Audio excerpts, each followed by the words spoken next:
Okay guys, so hari ni aku nak ajar korang cara guna LiPo balance charger daripada iMac Basic. So nak guna dia simple je. First kali kita kena tahulah bateri apa kita pakai. Contohnya macam ni 3S 5500 mAh. Yang ni 4200 mAh, 3S juga. Yang ni pun sama, 2200, 3S juga. Okay, nak charge dia simple je. Aku nak charge 2200 mAh. So kita sambungkan konektor ni.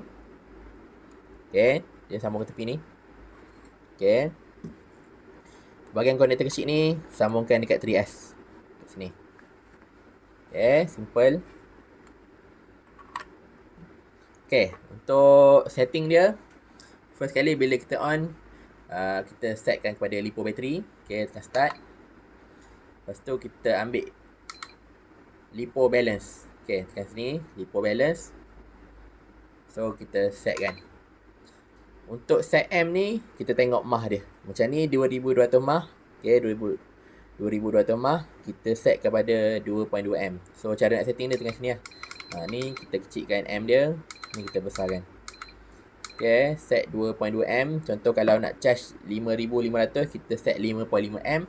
Kalau untuk 4200, kita setkan kepada 4.2 M. Okay, so tepi ni kita setkan kepada 3S. Sebabkan LiPo kita 3S. Ni 3S, semua 3S. So 3S 11.1 volt. Okay, tekan start. Okay, bila semua connection dah cun, dah sambung, kita tekan start ni lama-lama. Okay.